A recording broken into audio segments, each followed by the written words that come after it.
El Foro de la Historia.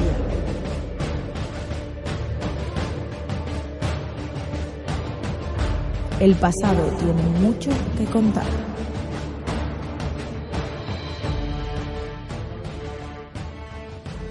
Bienvenidos a Foro de la Historia. Hoy estamos aquí un día más, hoy con Laura Más. Ya hicimos un podcast hace, pues unas semanas con ella acerca de Olimpia. Y pues hoy vamos a hablar acerca de su primera novela, La maestra de Sócrates. Bueno, Laura es canaria, vive en Barcelona y pues es muy conocida por pues que ha estado en Onda Cero, en la COPE, en Radio Nacional, en Clarín, ha escrito artículos en Clarín, en Vanity Fair. Y pues la verdad es que para mí es un placer tenerla otra vez de nuevo, porque creo que nos habla de temas realmente interesantes en sus novelas, como ya pudisteis observar en el primer en el primer capítulo o la primera entrevista que le hicimos del libro de Olimpia. Y creo que hoy nos rescata otro personaje femenino muy interesante, que es el de Diotima, en un contexto de la Grecia del siglo V a.C. Y pues desde luego yo creo que va a dar de qué hablar aquí en el podcast. ¿Qué tal? ¿Cómo estás, Laura? Hola Javier, pues es un placer que me vuelvas a invitar a tu espacio, tu programa y estuve muy a gusto la primera vez y estoy convencida de que en esta nueva ocasión tendremos una charla muy distendida y como tú dices muy interesante porque a fin de cuentas a mí lo que me ha movido las dos veces que he escrito novela es la necesidad de rescatar a mujeres importantes en la historia, en este caso la historia clásica, rescatarlas del olvido, que creo que ahí queda todavía una labor muy necesaria por delante. Bueno, de hecho, es que una de las cosas que más interesantes me parece de estos libros es el hecho de que efectivamente rescatas a mujeres, que no es quizá lo más habitual, ¿no? De hecho, es que el tema es que la mujer en la antigüedad es como es algo que está realmente olvidado y que ahora sí está empezando a recuperar un poquillo. De hecho, ya he visto algunos libros en los cuales los personajes son femeninos, los personajes principales son femeninos y yo creo que también eso es un poco recuperar, desde luego, históricamente el papel de las mujeres, que fue muy relevante durante toda la historia, que lo es hoy en día y que desde luego, es hacer memoria histórica, como quien diría. Sí, memoria y a la vez justicia, porque, por ejemplo, si nos remontamos a la época en la que yo sitúo la maestra de Sócrates, que como bien has indicado, Javier, es el siglo V antes de Cristo, concretamente la novela arranca en el 440 antes de Cristo, pues estamos hablando de un periodo, por desgracia, muy, muy duro para la mujer. En el caso de la antigua Grecia, concretamente en Atenas, que es donde se sitúa buena parte de la acción, las mujeres estaban completamente silenciadas. Todas o casi todas carecían de derechos como ciudadanas en su polis, en su ciudad.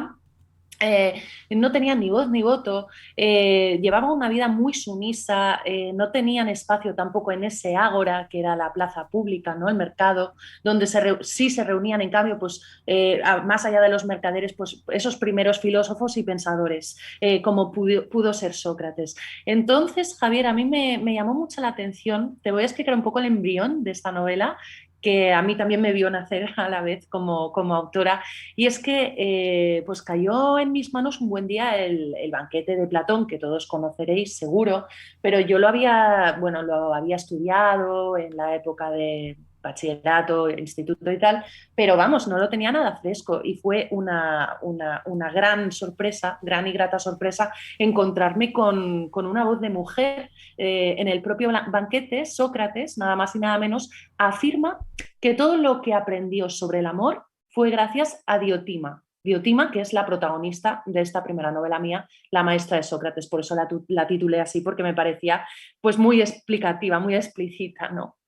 Y bueno, ahora podría estarte hablando horas y horas sobre este tema porque es que la verdad es que me apasiona, pero tú imagínate, por resumir, la gran aportación de esta figura femenina que originó el concepto de amor platónico. Es decir, Platón se basó buena parte en las ideas de esta mujer para desarrollar el amor platónico, que hoy que hoy todos conocemos, aunque es verdad que de manera original en el concepto filosófico, luego podemos también desarrollarlo un poco, pero dista un poco de esta concepción que tenemos ahora. Pero en resumen, Diotima, la protagonista de este libro, fue una filósofa pensadora y no está reconocida a día de hoy. Poca gente habla sobre ella. Y a pesar de haber escrito un libro, pues evidentemente a la mayoría de la gente ni le sonará. Y eso es una lástima. Por eso yo tuve esa necesidad de algún modo ponerla sobre la palestra y recoger también esas ideas tan bonitas que ella tenía sobre el amor y le enseñó y trasladó a su discípulo Sócrates. De hecho, bueno, es muy interesante esto que cuentas, porque, bueno, la pregunta que te iba a hacer era un poco cómo era ser mujer y cómo era ser mujer filósofa en esta época, porque, claro, desde luego, el hecho de que, vamos, y esto lo sabréis, bueno, pues por el instituto, muchos de nuestros oyentes y muchas de nuestras oyentes sabrán que, bueno, pues en la antigua Grecia a lo mejor un burro tenía incluso más valor que una mujer, porque prácticamente una mujer no era ni considerado un ser humano, sino que era una especie de... bueno, pues no la valoraban, ¿no? Por así decirlo. Entonces, pues bueno, esta pregunta me parecía de rigor un poco el que cómo era ser mujer en esta época, más allá de que sabemos que no tenían derechos, y cómo era ser mujer y filósofa en esta época. Cómo Diotima llega a abrirse paso en ese mundo, ¿no? De lo que hoy decimos que era un mundo de grandes hombres, ¿no? Como Sócrates, Aristóteles y otra serie de filósofos. Uh-huh. Pues está muy bien planteada esta pregunta y, a ver, en el caso de Diotima, ella tiene la potestad y la posibilidad de relacionarse con hombres y tener debates y conversaciones filosóficas por su condición de sacerdotisa. Ella servía a los dioses, concretamente en su caso al dios Apolo, y esa condición que rozaba lo divino la hacía merecedora de tener trato de directo con los hombres y a la vez de que se la tomasen en serio. Aún así te diré que ni siquiera una sacerdotisa se pensaba, siendo como era mujer, que tuviese una gran capacidad intelectual. Y hay ese problema de raíz, ¿no? Que los antiguos griegos, en este caso los atenienses, no veían a la mujer en general, más allá de ser un mero paso para concebir hijos. Es decir, el cometido de las mujeres en la antigua Atenas era cuidar del hogar y cuidar de los hijos, engendrar hijos, parir hijos y cuidar de los hijos, para que pues esos hombres con los que se casaban tuviesen bueno, pues, descendencia y tal. Como te digo, las sacerdotisas eran un caso excepcional, porque sí que es verdad que disfrutaban de muchos más privilegios por esa condición religiosa de servir a los dioses. Y por otro lado, también te voy a mencionar la figura muy interesante y no menos importante, que es la de las hetairas. Las hetairas en la época de la Grecia clásica eran como una especie de cortesanas. No lo confundamos con prostitutas, y te voy a hacer el matiz, porque si bien es cierto que ofrecían compañía a los hombres que podía derivar en lo sexual, las hetairas eran de las pocas mujeres que habían recibido formación, una educación que incluía pues estudiar conocimientos como la música, como tú bien has indicado, la filosofía, matemáticas, etcétera, etcétera. Es decir, de manera asombrosa, las hetairas eran mujeres ilustres y los hombres valoraban su compañía más allá de lo carnal.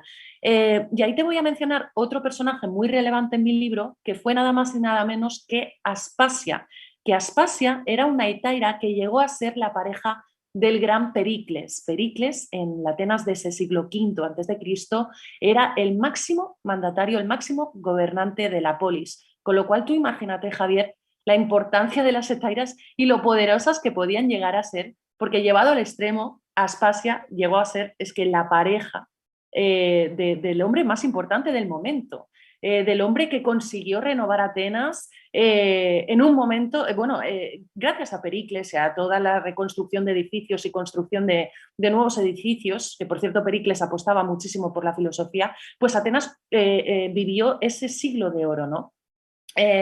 Pero volvemos a lo mismo. ¿Quién era la mujer en la sombra?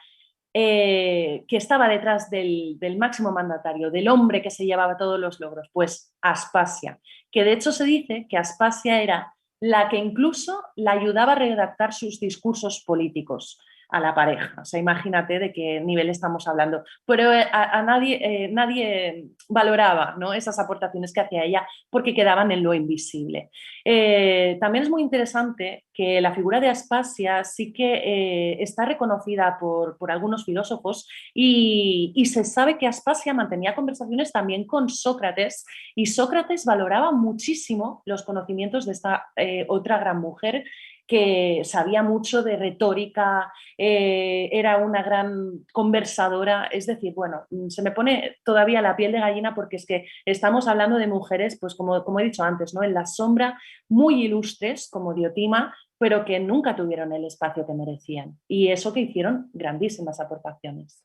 Claro que es ahí un poco el entrar a valorar este papel que sí que está oculto, pero que no deja de ser realmente relevante, ¿no? En la época de oro, ¿no?, de la democracia ateniense, que digamos que bueno, que la mujer que le escribía y que digamos, bueno, que le escribía y que además ponía el contenido dentro de estos discursos de Pericles, pues, bueno, pues que sea una mujer, quiero decir, que eso no se valora y que desde luego es absolutamente desconocido.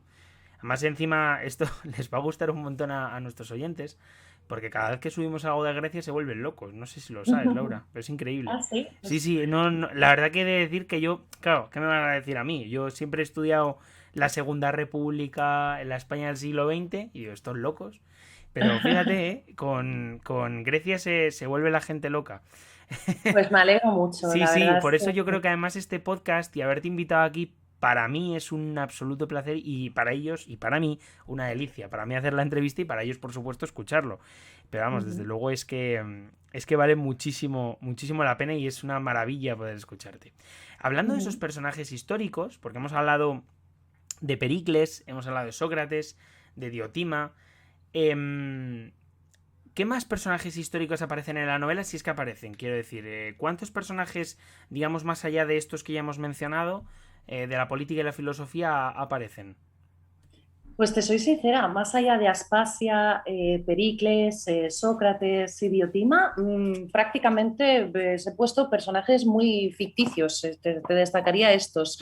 No me compliqué en ese aspecto mucho la existencia, pero porque tampoco se prestaba la historia a eso, porque si los oyentes en este momento pues, se interesan por este tema y quieren zambullirse en las páginas de mi libro, verán que es una novela muy pausada que invita a la reflexión. Y buena parte de mi libro se sustenta en las conversaciones que mantienen maestra y alumno, en este caso Diotima, con Sócrates, esas conversaciones sobre el amor.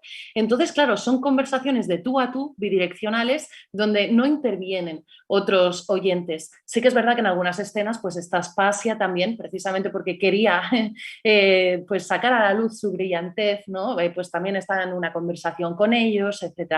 Pero una vez me hicieron un comentario que me gustó mucho y me parece bastante acertado, y es que esta novela podría llevarse al teatro porque prácticamente no necesita attrezzo, ¿no?, más allá de los cuatro personajes principales. Y es verdad, porque es una novela cuyo punto fuerte creo que son esos diálogos filosóficos y existenciales sobre el amor.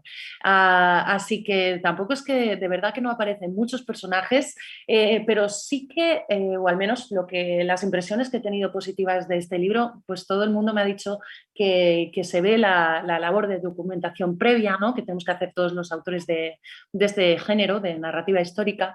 Entonces, pues me han llegado a decir que pueden incluso oler en las calles de Atenas de aquel momento, bueno, pues que respiran un poco el ambiente bullicioso, por ejemplo, del ágora y este tipo de cosas. Yo quise rescatar mucho también la parte costumbrista de los atenienses de la época, y ahí pues también pues me apoyo en personajes que salen de la imaginación del propio creador, en este caso yo como novelista, porque estamos escribiendo novela histórica, pero por suerte este género nos permite ficcionar mucho también, y es bonito, ¿no?, crear personajes de cero que a pesar de que no existieron, pues te puedes basar pues en un mercader del momento o en otro filósofo que a pesar de decir, vale, es ficticio, pero podría haber sido un filósofo amigo de Sócrates en aquel momento, ¿no?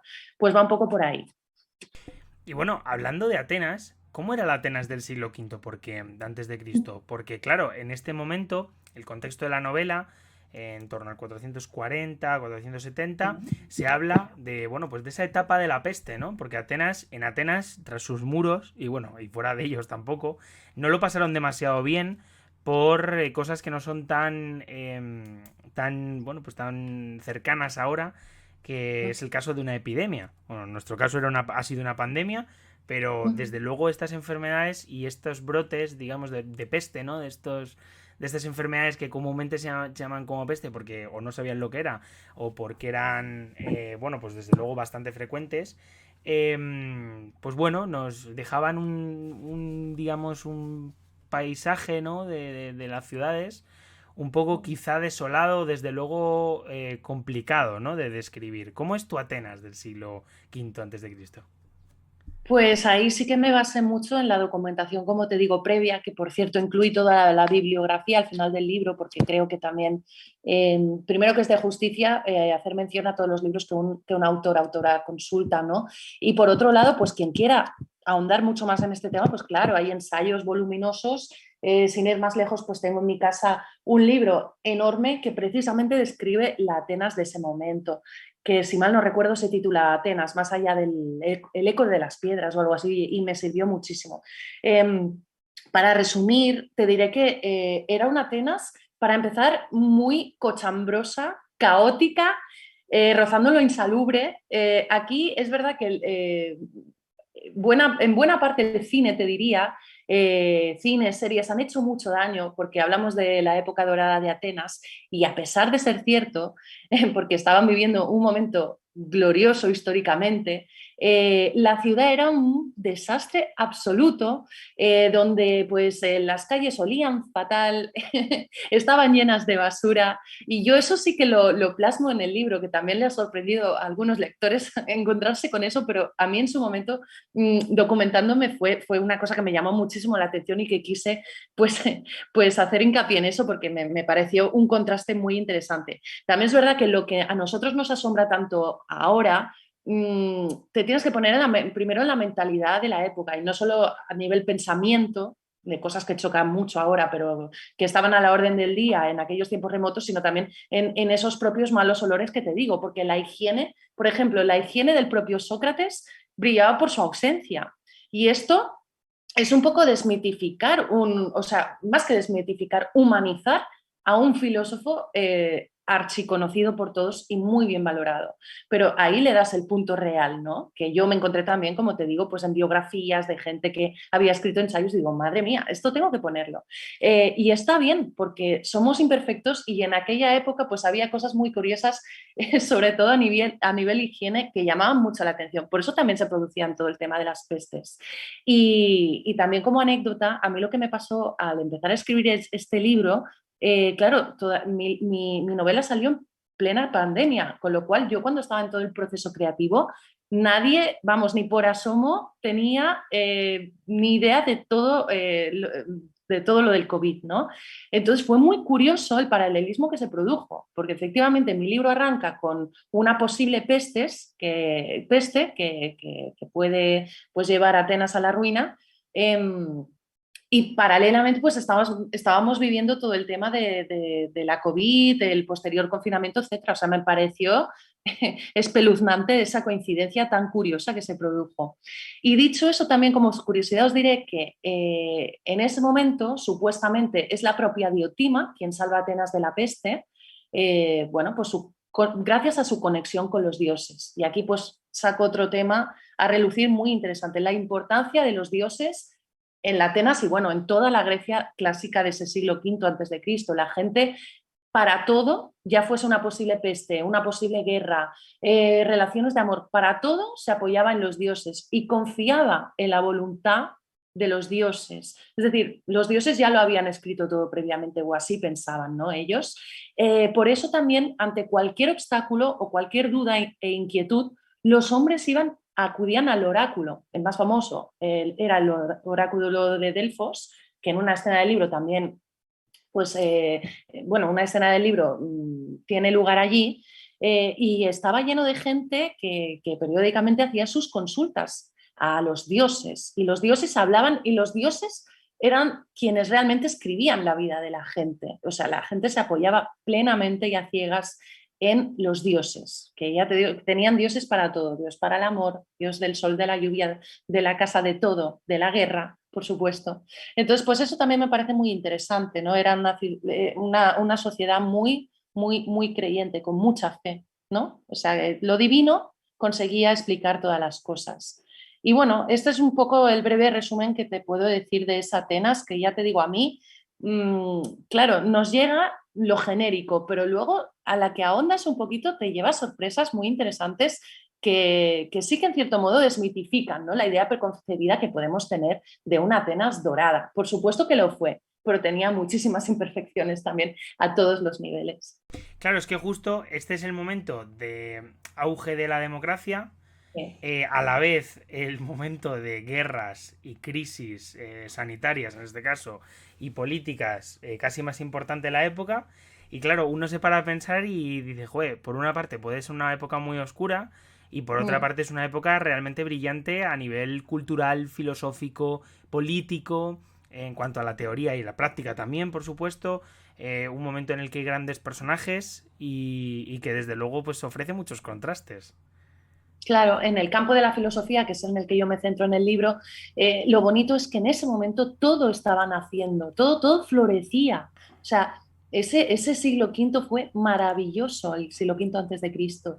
Era el inicio del pensamiento occidental. Estos filósofos como Sócrates marcaron, conformaron el pensamiento que tenemos hoy en día. Y esto es fascinante y se nos olvida muchas veces que muchas de nuestras certezas ya vienen talladas por esos primeros pensadores occidentales, ¿no? Y en ese, bueno, es que yo ya te digo, me quise centrar en la parte filosófica y por supuesto es que Atenas fue la cuna de todo ese pensamiento occidental. Ojalá, ojalá, Javier, haber estado allí en medio de esas conversaciones en el Ágora con los pensadores. ¿Cuánto habríamos aprendido, verdad? Creo No, por que hubiera supuesto. sido realmente interesante.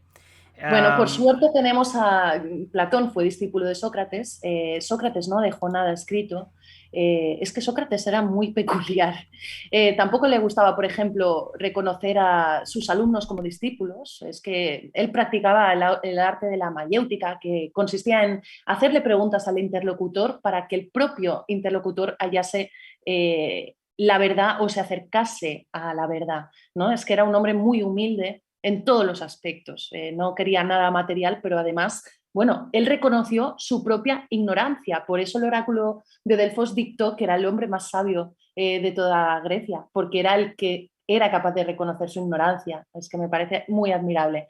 Y nada, todo esto venía eh, a decir un poco que a pesar de que no tuvimos el privilegio de estar entre esos grandes pensadores que empezaron todo el pensamiento occidental, pues tenemos obras maravillosas como las del propio Platón, que fue el gran discípulo de Sócrates.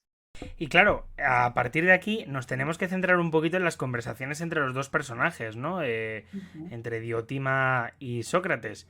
Bueno, lo primero me gustaría, que antes que lo hemos hablado, me gustaría hablar un poco acerca de lo que es el amor platónico, ¿no? Porque es verdad que es un... Yo creo que es un concepto que tenemos todos en la boca alguna vez, cada cierto tiempo. ¿Quién no ha dicho en alguna ocasión, es mi amor platónico? No, Esto, y cuando digamos, tienes a alguien, pues eso, como realmente que lo ensalzas hacia lo, pues eso, hacia lo, ya no lo natural, ¿no? Sino que creas casi un mito de ese personaje, o sea, de esa persona en concreto. Me parece un exacto. tema realmente que todos hemos pasado por ello y por eso me parece que este libro, oye, pues es muy actual. Sí, es muy actual, pero a la vez te enseña un concepto diferente a lo que nos ha llegado a nuestros días. Y esto a mí me parece muy interesante, porque el amor platónico originalmente no era ni mucho menos lo que ha derivado en nuestros tiempos, que como tú muy bien has indicado, Javier, pues se trata de un amor que incluso puede llegar a ser tóxico de lo mucho que puedes idealizar a la otra persona, ¿no? El amor platónico de hoy en día, cuando utilizamos estos términos, pues es para referirnos a personas prácticamente inalcanzables para nosotros, personas prácticamente perfectas. Entonces, pues aquí desmontamos mucho ese amor platónico, porque el amor platónico original, que es el amor que predicaba Diotima, es mucho más puro y mucho más bonito. El concepto filosófico de amor platónico, a grandes rasgos, os diré que se basa en ver a la otra persona con ojos bondadosos, digámoslo así. O sea, se basa en llegar a la belleza interior de las personas. Hay diferentes, yo equiparo lo del amor platónico, para alcanzar el amor platónico es como quien sube una escalera. Pues eso pasa en mi libro. Hay una serie de lecciones a lo largo de las cuales el propio Sócrates como alumno va entendiendo cada vez más esta complejidad y profundidad del amor platónico. Para empezar, por supuesto, el amor entra por los ojos, eso es innegable, también en aquella época, por descontado, ¿no? Entonces, una vez ves la belleza física, Diotima lo que dice es, trata de huir, no de huir, sino de ir más allá de esa belleza física, llega al alma, ¿no? de la gente. Pero es que incluso ella, con este amor que inspiró el concepto de amor platónico, nos invita a amar todo lo que nos rodea. Y allí ya nos vamos a la filosofía pura y dura, porque el amor hacia las personas, no solo hacia una persona que puede ser tu pareja, sino hacia todas las personas, te va a llevar a tener un bienestar absoluto con todo el mundo que te rodea. Y es una manera de reconciliarte con la propia existencia. Por eso en los tiempos que corren me parece un discurso, pues en ese aspecto sí que es muy actual, porque nos ayuda a ver el mundo de otra manera. Puede sonar a utopía, cierto, pero es bonito el mensaje. Bueno, desde luego, insisto que yo creo que es un mensaje muy actual, porque al final Sí, a desde todos nos ha luego. pasado. Yo, es que justo lo estabas comentando, yo me acordaba de una persona a la que yo tenía realmente idealizada y a la que, digamos, ya no la ves como una persona, sino como una especie de, no lo sé, quizá como un ente perfecto, ¿no? Es como Sí, no es que no te gusta la persona, te gusta el concepto ya. Es como una, exacto. es una cosa, es compleja, ¿eh? Es compleja, es frustrante, es bonita, pero insisto, tiene sus dos caras de la moneda, ¿no? Claro. En cambio, ese amor original, el amor original platónico, estamos hablando, por supuesto, todo de conceptos filosóficos, pero en vez de generarte frustración o ansiedad, es todo lo contrario, te da una paz mental a todos los niveles, te da bienestar.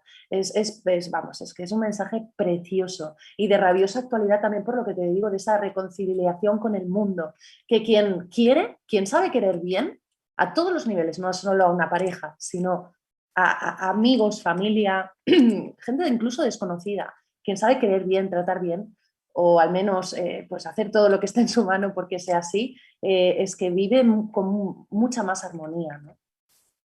Desde luego, y es algo que creo que todos nos deberíamos de aplicar el cuento Es en el mundo en difícil, el ¿eh? que Yo sé que vivimos. esto puede sonar muy utópico, es verdad que es difícil ponerlo a la práctica. Bueno, desde luego ya que nuestros oyentes decidan qué es lo que quieren hacer y si quieren quizá empezar a aplicar esos conceptos. Y bueno, más allá de, digamos, ese amor platónico, ¿de qué más cosas hablaban Diotima y Sócrates? Porque tendrían conversaciones realmente profundas.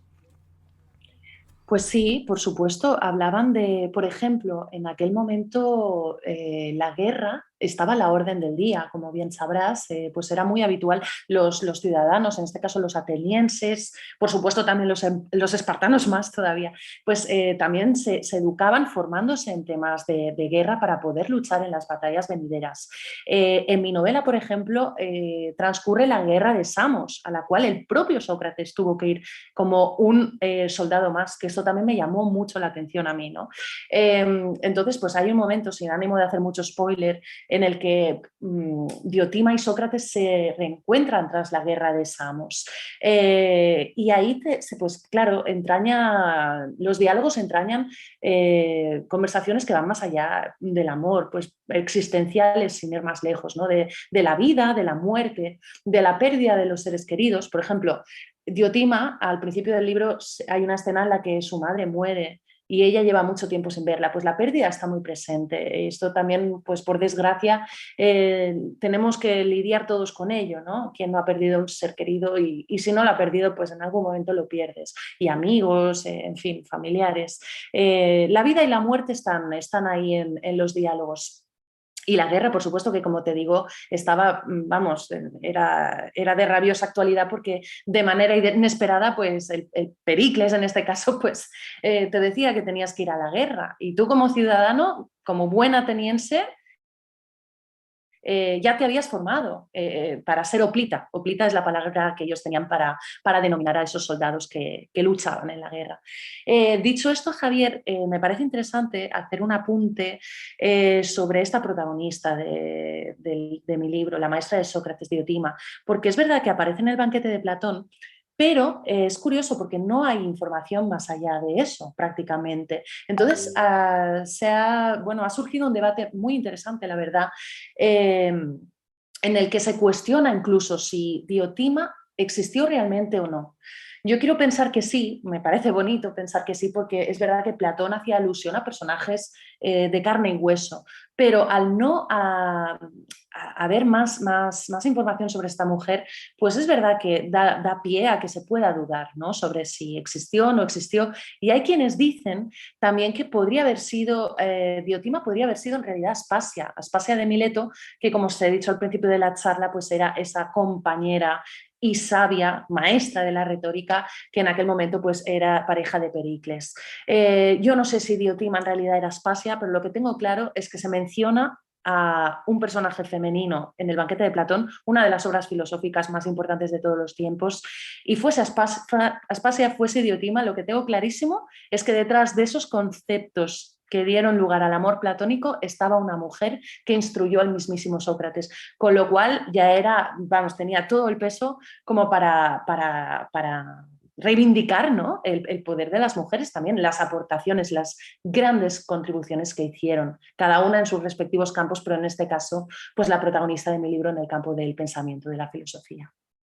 Y bueno, pues la verdad es que después de este apunte, que desde luego es bastante importante porque muchas veces cuando hablamos de personajes históricos hay algunos que, y nuestros oyentes tienen que ser conscientes, que son inventados. O sea, quiero decir, que no sabemos si este es el caso, pero desde luego hay mucho mito en torno a ciertos personajes, ¿no? Entonces, pues bueno, hacer este apunte es realmente importante. Y bueno, terminando un poco con esta entrevista, me gustaría hacerte un par de preguntas.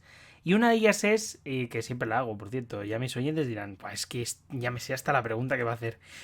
Y no sería raro, porque siempre que hablo con novelistas, con autores, bueno, pues de ensayo, siempre acabo preguntándoles un poco en qué están ahora. O sea, quiero decir, qué proyectos tienes en mente, si es que estás llevando ahora mismo un proyecto a cabo en el que estés inmersa ahora mismo, o digamos, bueno, pues en qué estás, vaya.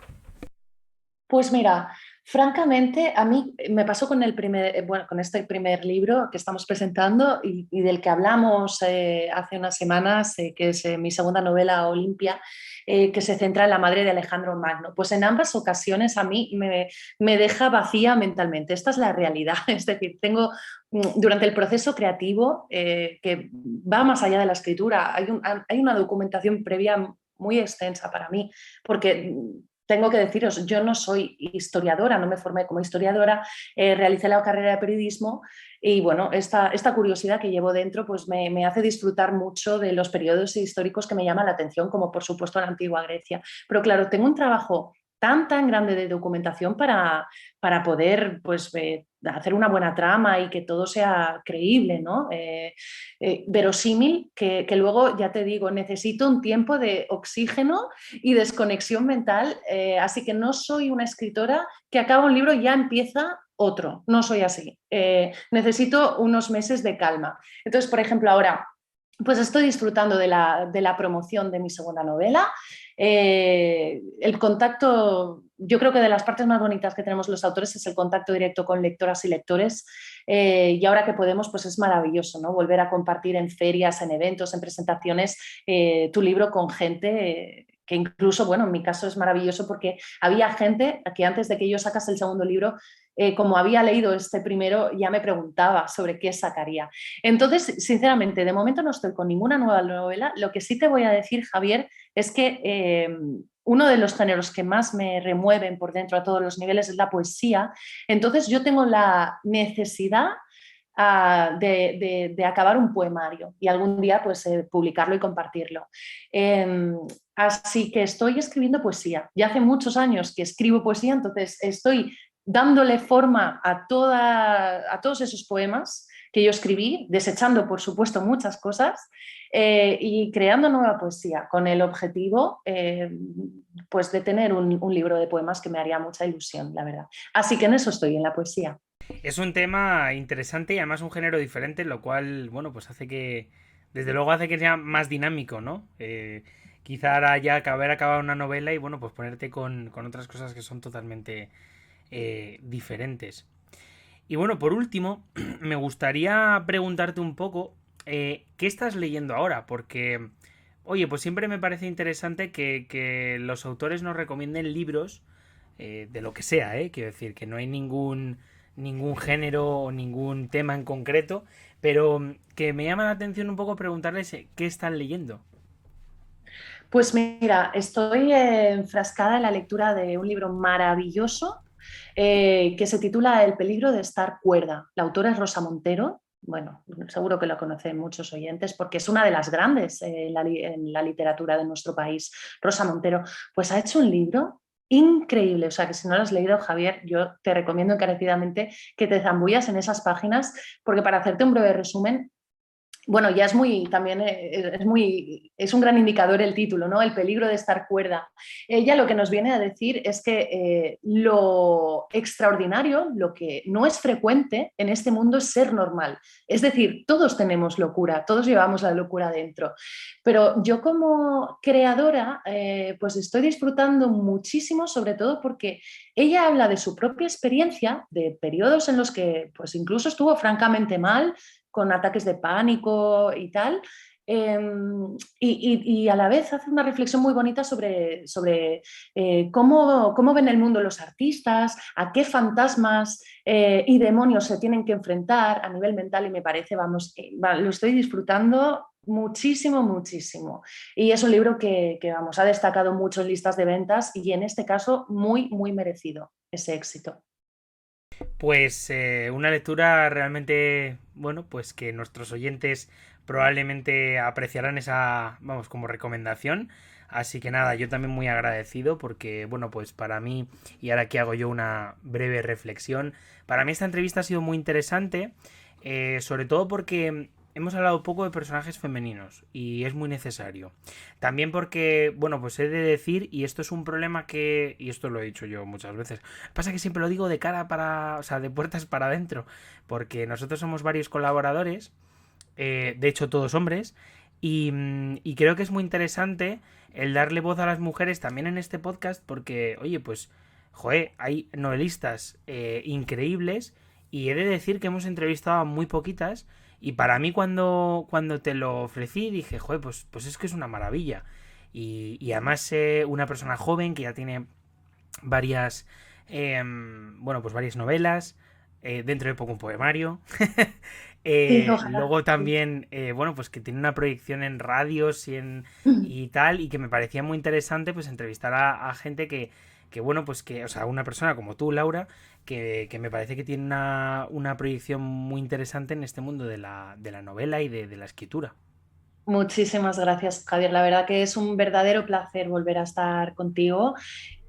Y siempre que quieras, por supuesto, yo, vamos, estoy 100% disponible para que tengamos más charlas, ya no solo para hablar sobre un libro mío, ¿eh?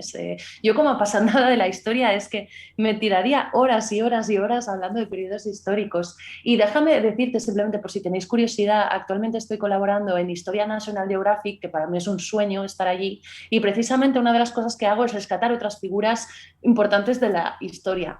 Por ejemplo, uno de mis últimos artículos es sobre Gorgo de Esparta, que fue mujer de un rey de Esparta, hija de un rey de Esparta y madre de un rey de Esparta. Y también es una figura muy desconocida. Así que nada, os invito, si tenéis curiosidad, a buscar artículos en Historia de National Geographic, no solo los míos, por supuesto, sino que para mí es un medio de referencia para los locos y fanáticos de la historia como nosotros. Sí, sí, desde luego. Además es que yo, vamos, yo estoy suscrito al Ya National somos Geographic. dos. Claro, por eso digo, porque es que me parece muy interesante y además es que también tienen una newsletter en la que de manera gratuita te envían artículos y pues es una serie de, pues eso, de breves artículos semanalmente sobre, ya sea sobre paisajes, en el caso de que os guste la sección de naturaleza o de historia, ¿no? Y Entonces, bueno, también tienen podcast, hablando de podcast, que ahora, bueno, es que o sea que está nos hacen la totalmente en auge, competencia. ¿no? Y también me llamó mucho la atención descubrir que tenían podcast y yo, vamos, me tiro horas y horas escuchando Es que todo lo que dicen. parece mentira, pero es, desde luego, vamos, a mí me parece muy interesante porque es un formato nuevo que está pegando muy duro y es que este además está arrasando. O sea, yo no os podéis imaginar, y esto lo digo aquí, y bueno, te lo digo a ti, Laura, pero vamos, que a todos nuestros oyentes, que nosotros cuando empezamos, nosotros ahora mismo no sé cuántas, o sea, no somos un podcast grande, o sea, quiero decir, nos comparas con el National Geographic o con cualquier Bueno, pero me otro. dijiste cuando contactaste conmigo, Javier, no sé si lo recuerdas, precisamente me diste números Sí, de sí. oyentes y tal, y yo aluciné, dije, pero sí, es que esto está muy bien. Claro, pero es que O sea, sabes yo lo sé que que tú pasa. eres humilde, pero tenéis muchos oyentes, sí. Pero bueno, es que sabes lo que pasa, que yo estoy acostumbrado. Bueno, yo, mira, Laura, tú has participado mucho en la radio y tal. Yo te tengo que admitir, yo vengo del mundillo de YouTube.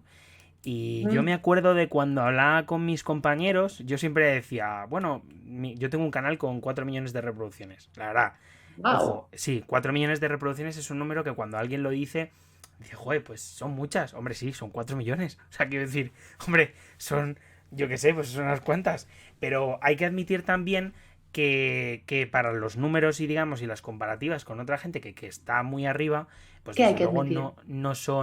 no son desde luego demasiado. Entonces, bueno, siempre desde la humildad decir que es en el caso concreto, y bueno, más allá de los vídeos y todo eso, en el caso de los podcasts, es muy interesante porque justo es algo que está creciendo como de manera muy exponencial, porque yo me acuerdo, y esto yo lo veo, por ejemplo, en nuestro proyecto, pero lo puedes ver en cualquier otro, porque sí que es cierto que, ya digo, a lo mejor hace 2 meses o 3 meses teníamos 4.000 reproducciones al mes y ahora estamos en torno a las 10.000 o 12.000. Es que yo me doy cuenta, Javier, que la gente ahora, la tendencia es ir a los contenidos a la carta. Ya pasó en su momento con el boom de Netflix, Amazon Prime, HBO, etcétera, etcétera, etcétera, contenido a la carta. Es decir, y está pasando lo mismo con los podcasts, porque yo, bueno, soy una, por supuesto, amante de la radio, pero al final ahí dependes de la programación del día que tiene contenidos pues que no siempre te interesan y no siempre uno está disponible a la hora exacta en la que pues está emitiendo el programa que te gusta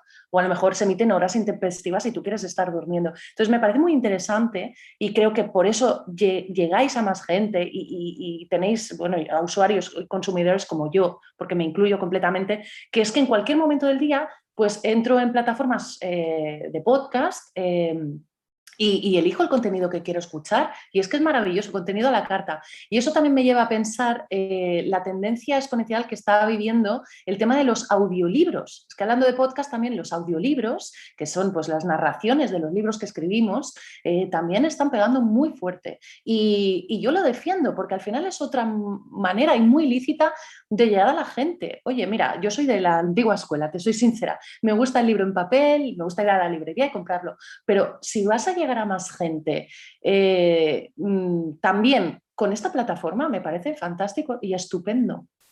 Sí, sí, de hecho, mira, yo con lo de los audiolibros tengo un poco sentimientos encontrados porque me pasa, de todos modos me pasa lo mismo que por ejemplo con YouTube. Yo siempre digo, yo hacía vídeos en YouTube, pero yo no consumiría mis vídeos en YouTube. O sea, a mí me pasaba eso, ¿no? Que yo es un contenido que yo desde luego pues no estoy interesado digamos, en consumir.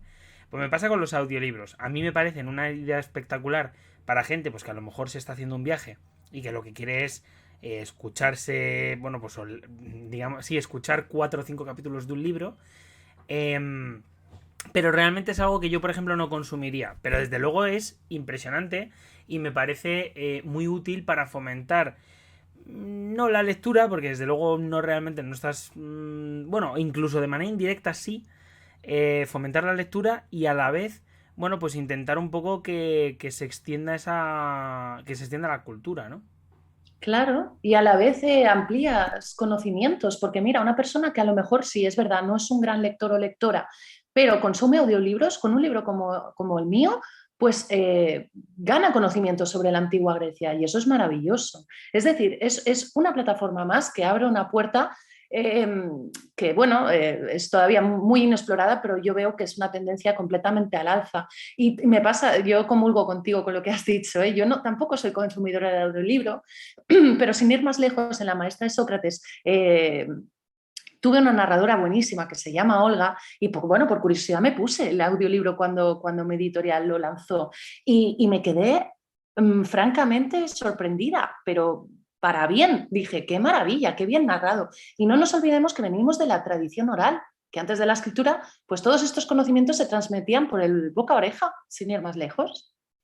Sí, sí, desde luego ya digo que a mí me pasa un poco eso y que bueno, dependiendo también, por supuesto, de lo que sea el narrador, ¿no? O la narradora de la novela o pues sí, del libro que sea. Pero vamos, desde luego para mí es algo que bueno, yo soy muy, muy clásico, me gusta Sí, mucho sí. Eres leer. de la antigua escuela como yo. Sí, sí, a mí me encanta. De hecho, solo con deciros y con decirte, Laura, que para mí uno de mis sueños era tener, que por cierto lo voy a cumplir, un despacho con un montón de libros y con estanterías repletas, que bueno, de eso ya me estoy ocupando ahora, pues tengo un montón, pero de libros ahí en cajas, pero que desde luego que es algo que voy a cumplir, ¿no? Tener mi propia biblioteca. Y es una cosa que desde luego, vamos, para mí es un sueño cumplido o que casi por cumplir, estoy a punto, y que desde luego es interesante para que veáis que yo soy un clásico también. Buah, pues mira, es que has tocado un tema vamos, me remueve por dentro porque me ocurre lo mismo. Yo estoy en un piso, bueno, que está bien, pero no es excesivamente grande y también tengo ese sueño. Mira, también compartimos sueño porque me gustaría mucho el día de mañana tener ese espacio, como dices, plagado de libros, en el cual se respire literatura pura y tenerlo todo repleto de estanterías a rebosar con obras. Es que es Eso, maravilloso. eso me Y de hecho, pasa a cuando mí. yo entro a casa de alguien, lo primero que hago, ya es que es defecto, ¿eh? Me voy a donde están los libros, sean muchos o pocos, porque también la estantería de cada uno dice mucho de cómo somos, ¿no? Sí, desde luego, yo creo que sí, las lecturas, en lo que gastas tu tiempo al final. O sea, quiere decir, Exacto. tú consumes, o bueno, consumes no, empleas el tiempo en X lectura. Y entonces, claro, bueno, pues eso es algo que realmente dice mucho de una persona, ¿no? Y sí, a mí me pasa últimamente además con esto, fíjate, ayer estaba justo en donde quiero poner el despacho este y biblioteca y decía, joder, esta habitación es muy grande, aquí me caben demasiados libros. Y decía, no sé si tengo dinero para tanto, pero desde luego lo iré haciendo poco a poco y ya digo, es algo a lo que yo también animo a la gente, ¿no? Al tener su propia biblioteca, ¿no? Que al final, hasta cierto punto también va a ser su legado, ¿no? A sus descendientes bueno, a sus amigos o a cualquier persona bueno, pues que vaya allí y diga, oye, me dejas este libro, oye, es transmitir también conocimientos y bueno, ya por amor propio, ¿no? El decir, joder, pues mira esta biblioteca tan chula que tengo, ¿no? Y hay libros ya que entrañan un sentimiento y un apego increíble, ¿no? Pues seguro que tú también tienes, Javier, Hmm. libros dedicados por autores, o libros de amigos, es que esos libros de los que jamás te vas a desprender. Y eso también es precioso, ¿no? Que los libros no solo dicen mucho de nosotros, sino que son un mapa de nuestra historia, ¿no? También. Sí, de hecho sí, porque, bueno, en mi caso, por ejemplo, particular, yo, mira, hubo un tiempo que estuve leyendo muchísimo sobre la Guerra Civil y la Segunda República, porque fue, por ejemplo, cuando yo estudié todo el tema y mi TFG y mi TFM fueron sobre esos temas y estuve prácticamente 2 años que la mayor parte de las cosas que leí eran sobre este tema, ya fuera novela o fuera ensayo, y al final son periodos de tu tiempo, ¿no? Es decir, mira, este libro es de 2019. Mira, esto estuve leyendo, me acuerdo, sobre esto y esto. O, por ejemplo, libros que te evocan ferias del libro, por ejemplo. o Eso es charlas increíble. con autores, que yo la verdad que he de decir que siempre he tenido muy buena suerte, y esto vamos, lo digo, y lo digo delante tuyo, Laura, que al final no eres una novelista y que no sabes hasta qué punto los lectores agradecemos el poder hablar con con los autores que leemos, ¿no? Porque, oye, pues al final es muy interesante. Yo he tenido la suerte de que muchas veces por ediciones B y por otras editoriales, pues la verdad que he tenido la suerte de poder ir a debates, a presentaciones, y la verdad que es una maravilla. Sí, sí, sí, bueno, es que vamos a ver, yo como autora te digo, estoy infinitamente agradecida a mis lectores y lectoras, o sea, qué menos que darles todo el tiempo del mundo. Al contrario, para mí es un placer cada vez que interactúo con lectores y lectoras, es que eso no tiene precio, eso es impagable, es lo más bonito, bajo mi punto de vista, que puede tener un escritor y escritora. Y además, no solo esos encuentros personales, que siempre son un plus, por supuesto, pero mira, en toda la pandemia que hemos dejado atrás, yo recuerdo cuando me escribían pues, mensajes directos de Instagram o por Twitter y es verdad que alguna vez se sorprendían porque les contestaba al momento y me decían, ostras, me estás hablando y había una ilusión que yo decía, pero vamos a ver, si la que tiene que estar entusiasmada soy yo, porque estáis, vamos, no solo habéis invertido tiempo en leer mi libro, sino que encima me queréis conocer más o queréis transmitirme qué os ha parecido la novela. Y es que eso para mí es un regalazo, de verdad. Sí, además en concreto durante la pandemia que todo el mundo se puso a leer muchísimo Sí, más.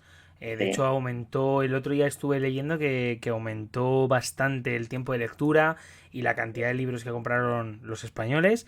Y desde luego me parece algo bueno, pues que dentro de la mala situación que vivimos en ese momento, siempre se queda algún aspecto, ¿no? Ahí bueno, pues que te hace, desde luego, pues bueno, yo un poco acordarte incluso de cómo has vivido tú esa pandemia, porque por ejemplo yo me acuerdo eh, estar realmente agobiado con la universidad y llegar Santiago Castellanos, que es un autor que también escribe, bueno, no de Grecia, pero sí del Imperio Romano, y decir, es que este hombre me ha salvado un mes de aquí de confinamiento, ¿no? Entonces, por eso Ya. digo que yo creo que es una cosa vamos, que los lectores agradecen, y estoy completamente seguro de que estarán totalmente de acuerdo con nosotros. Bueno, un libro es un gran refugio. Yo creo que este es un buen resumen Sí, respecto a lo que tú explicabas, ¿no? desde luego. Nos trasladan a otros mundos y nos hacen experimentar vivencias pues inexploradas hasta ese momento.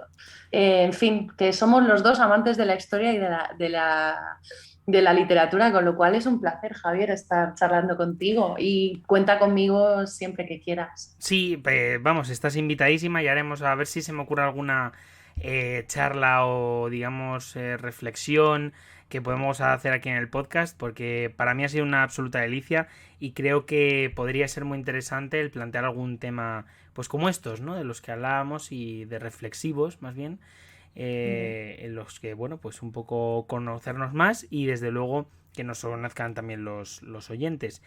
Y pues nada, oye, muchísimas gracias, Laura. La verdad que A ti por ya todo. nos veremos más adelante. Ujú. Y nada, cuenta con nosotros para lo que quieras. Lo mismo digo, ha sido un placer, Javier. Un abrazo también a toda la gente que nos esté escuchando. Vale, y bueno, para finalizar ya sabéis que podéis escucharnos en Spotify, en Evox, y que tendréis el link del libro el libro de Laura aquí en la descripción, ¿vale? Así que nada, os dejamos, volvemos el próximo, vamos, el próximo domingo con otro libro, con otra entrevista, y pues nada, que paséis una buena semana. Chao.